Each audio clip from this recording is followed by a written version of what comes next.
My incredibly blessed journey in life has to start with my parents. They were Depression babies, grew up very poor in Chicago. They got married, had me and my two younger brothers, and they worked really, really hard to make sure that we had a great life, that we got university degrees, and everything we have in life we owe to them. But they also taught us, work hard, do well, make money, but always remember others who aren't as blessed as you and take time to give back to them. And they really inspired us with that. I went on to spend many years as a high school social studies teacher. I also spent many years in the software business. I was incredibly blessed to, have a nice income and have nice things for me and my family.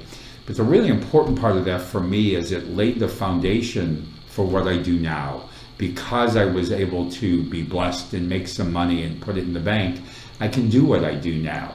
So what is that? In 2009, I made a volunteer trip to Kenya, and I spent most of 3 weeks in a tiny village called Dago, where they're as poor as can be.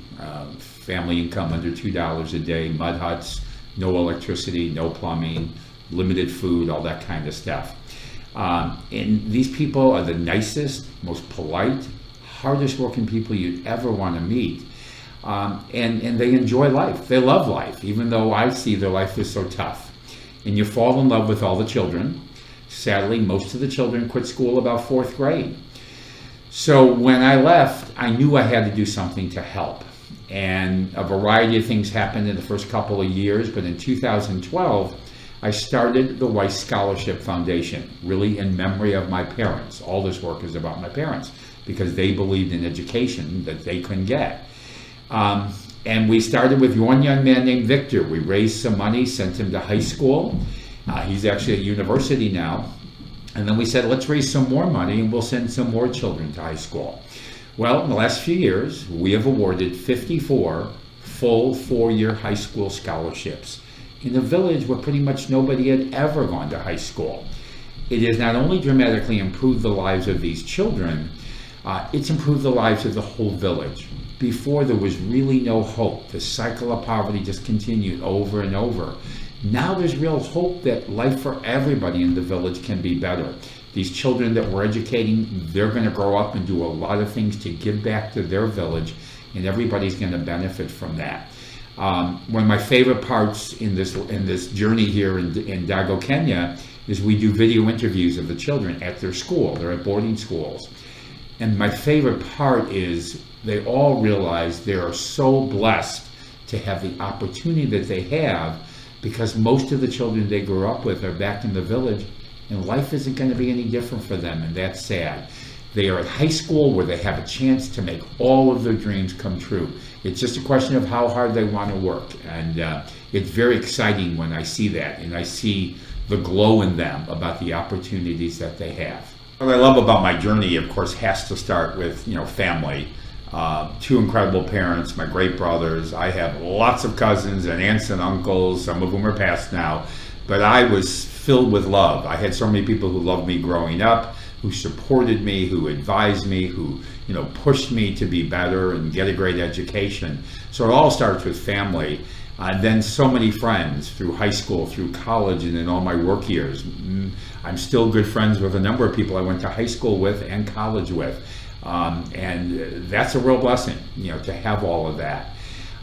All of that leads into the blessings that I think I'm now able to give back to other people who really haven't been as blessed.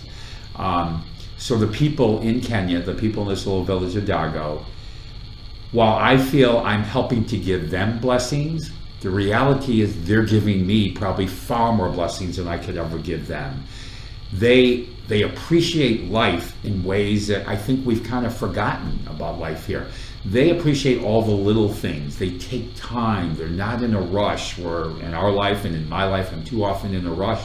And so they teach me to stop, appreciate the beauty in life, appreciate the people that you're with. I always tell them that they teach me far more than I could ever teach them. Their view of life is in many ways very different than ours, and I love it. It's calming. They're not all on their phones and texting and making phone calls. They don't have that. They're just sitting down and talking to people and trying to help each other out. So, to be on this journey now in Kenya and to see how the changes in the village, the changes at the schools, the changes in the parents, it is incredible. It is so exciting, and it makes me even more excited about the future and where this journey is going to take me in the future. Because, to be frank, my journey in Kenya, I consider very much at the beginning.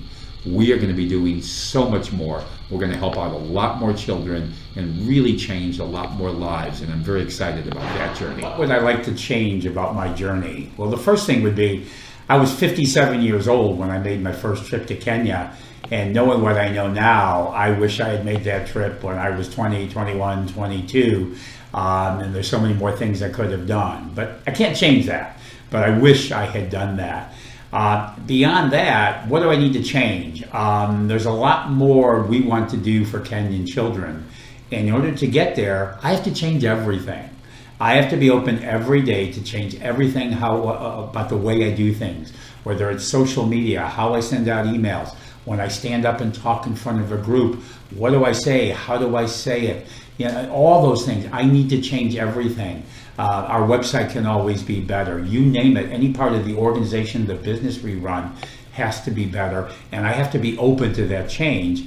And sometimes I can be a pretty stubborn person, but I need to not be stubborn. I need to be open for criticism and for ideas from people who know a lot more about some of these things than I do. So I'm looking forward to those changes. Even though I don't know what those changes are going to be, I'm excited about the changes. The legacy I want to leave for family and friends, obviously there's a lot of things, but I'm going to tie this into my work in Kenya. The legacy, I guess the most important legacy, is that one person can make a difference. Just one average person. You don't have to be a billionaire. You don't have to be smarter than anybody else. If you want to make a difference, you can. That one person, it's a kind of a Margaret Mead quote, that one person can truly change the world. And I guess a sub-legacy to that would be, we can create a world where every child has the opportunity to get a great education. And right now, more than half of the children in the world don't get that opportunity. But I know, just based on the little bit that I've done the last few years, we can make a world where every child gets a great education.